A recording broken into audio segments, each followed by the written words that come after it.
Hello, I'm David Breeden. I'm the senior minister at First Unitarian Society of Minneapolis, and we are a humanist congregation. This is a humanist perspective on theological questions that we call coffee and wisdom. For the past 3 weeks, I've been talking about beatitude and saintliness and meeting the great reality, whatever that is, in various definitions. This week, I've been talking about beatitude and beat attitude. That is a group of young people just after the Second World War who really had a large impact on what was going to happen in American culture a little bit later. Um, Something from this time period, a little cartoon from Nancy. This is Sluggo saying, "I'm bored. I think I'll become a beatnik." Well, what happens? He says he finds his beret and indeed gets his goatee and sunglasses and says, "Who cares about stairs from squares? I'm not dumb, chum." And that's part of what is going on with the beat generation is a redefinition of how to be in the world. Um, Actually, most of the language, square, skins for dollars, etc., was coming from African American use, especially picked up in jazz clubs by white Americans. Here we have SpongeBob SquarePants. He too has become a beatnik, and he's got his beret. He has his sunglasses. He has his goatee. He has his bongos and he has his sandals, all part of the cliches of the beats. At that time period, if you wanted to keep up with what was going on, you could buy a book like this, straight from the fridge, Dad, a dictionary of hipster slang. More entries, more pictures, more juice, more jive, hotter than a $2 pistol. This baby will fry your wig. And yes, all terms from the time period, and again, borrowed from the jazz clubs where young white Americans began to go and discover bebop, cool jazz, which also became very much a part of the culture of the time. A lot of pictures appeared at this time period with kind of a worried suburbanite vibe, I would say. In this picture, we have a cool daddy beat reading his poetry. He has enamored young women all circling him around him, drinking beer, smoking cigarettes, wearing sandals. And we have a very worried Ward Cleaver type guy seeing that his very straight laced wife is enamored of this beatnik stuff. And indeed, that was part of the culture at the time was the fear of what this younger generation was doing. Live fast, die young, the sin-steeped story of today's beat generation. You could read all kinds of books like that, and there were some movies of the time period as well. Again, B quality material, which was living off of the kind of scary beat attitude. Though there were some serious complaints at the time from a magazine, blame these four men for the beatnik horror. Their cult of despair is driving the teenagers to violence. Well, yes, and they are the usual suspects. We've got Ginsberg, the hate merchant, called here. Burroughs, the ex-drug addict. We've got Kerouac, the hobo's prophet. And Corso, who I haven't mentioned, but another beat poet, the crank poet. Called in this particular article, they are corrupt, they are despairing, and they are destroying our youth. Again, this is from the late 1940s through the 1950s when this kind of scare tactics were really going on. Now, was that vibe coming into American culture? Well, stuff like this. This is Jack Kerouac, a book I mentioned on Tuesday, The Dharma Bums, who said, "My karma was to be born in America, where nobody has any fun or believes in anything, especially freedom." So, very nihilistic view of the world if you look at it from that angle.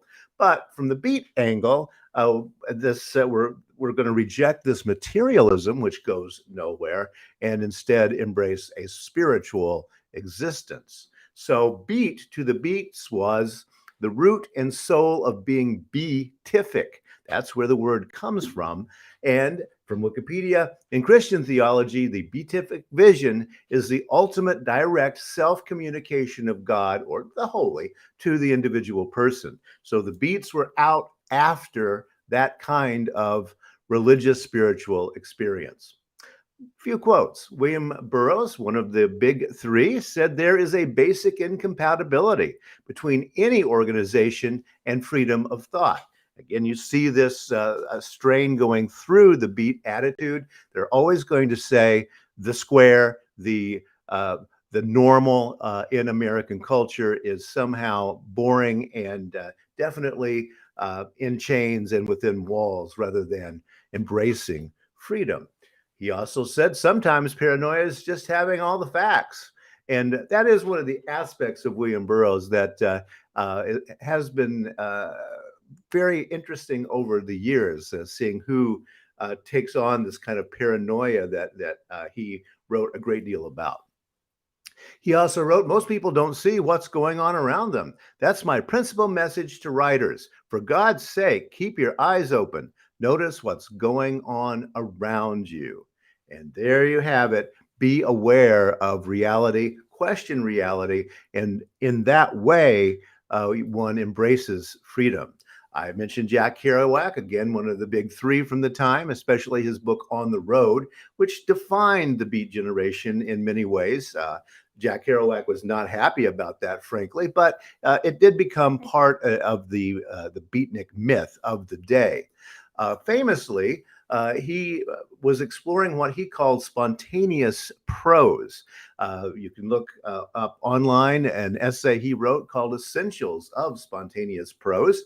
And famously, he wrote On the Road on a scroll from his typewriter. He went and bought butcher paper and taped it together into a long scroll and just started at the top and kept writing until he was done with the book. And it was indeed all written spontaneously on butcher paper. Jack Kerouac was famously a very fast typist, and that was part of what he was trying to do, is catch up with actual consciousness, very much like the surrealists had been doing in Europe a generation before. Just one little piece of that essay. He says, mental state, if possible, write without consciousness in semi-trance, as Yeats later trance writing, which was William Butler Yeats, who definitely believed in transcriptions from the great beyond. Semi-trance, allowing subconscious to admit in own uninhibited, interesting, necessary, and so modern language what conscious art would censor, and write excitedly, swiftly, with writing or typing cramps in accordance, as from center to periphery, with laws of orgasm. Reich's beclouding of consciousness, come from within, out to relaxed and said. So let it all hang out. Write as quickly as you can and try to catch the very moment of consciousness. Allen Ginsberg's Howl is another of the foundational texts. Let's read just a few lines at the beginning of that poem. I saw the best minds of my generation destroyed by madness, starving, hysterical, naked, dragging themselves through the Negro streets at dawn, looking for an angry fix. Angel-headed hipsters burning for the ancient heavenly connection to the starry dynamo and the machinery of night. I'll read a little more in a moment, but think about those words for just a bit, and you will discover really the kind of essence of the way the actual Beats were thinking. They were embracing African-American culture, something that was still segregated and forbidden to white Americans at that time. They are on the bad side of town. They are looking for drugs, but actually the real quest is for a heavenly connection. A little more from the poem. Who poverty and tatters and hollow-eyed and high sat up smoking in the supernatural darkness of cold water flats, floating across the tops of cities, contemplating jazz. who bared their brains to heaven under the L and saw Mohammedan angels staggering on tenement roofs illuminated, who passed through universities with radiant, cool eyes, hallucinating Arkansas and Blake-like tragedy among the scholars of war who were expelled from the academies for crazy and publishing obscene odes on the windows of the skull.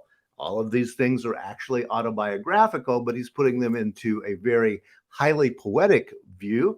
The line length of the poem reflects the Walt Whitman influence of big and bold and out there. And also, it is extremely crafted to be oral in presentation, because the poetry of that time period was being read in coffee houses and with bongos, hence another part of the cliche. Where are the women, you ask? Well, that was one of the blind spots of the beats of the day. They were men of their time, but there were many women actually involved in the beat generation. Women of the Beat Generation, the writers, artists, and muses at the heart of a revolution by Brenda Knight is a very good book talking about also how women were involved in liberating themselves. No, they weren't just sex objects as they were often treated in the wider media of the time period, very much the sexism of the 40s and 1950s. Yes, posters from the time period are fun. This is from the early 1960s. I saw the best minds of my generation destroyed by madness. And it's a reading for Allen Ginsberg, who will be reading from Howl and other poems at the Coexistence Bagel Shop there in New York City. And that's very much a part of the time, the oral nature of the poetry and literature of the day. But there was always this undercurrent of spiritual searching that was really very much a part of what they were doing, spiritually searching through their lives and also through their writing, which makes their literature still important within American literature of the time. Kerouac wrote, "Finding Nirvana is like locating silence." And he said, very beatnik of him, "Live, travel, adventure, bless, and don't be sorry." That's kind of the watchword of the Beat Generation. And indeed, you can get your beatnik diploma by doing some web searching. There's lots of stuff on the beats out there, much of it lurid and untrue, but also the actual writing of the beats is available online. We won't be having any coffee and wisdom for the next 2 weeks. Have a happy holiday season. Please join me tomorrow, Friday at 9 a.m. for a live discussion on Zoom. And if you would like that link, just email me, minister@firstunitarian.org. Thanks so much for joining me today and for this year. And we will meet again in the new year. Bye.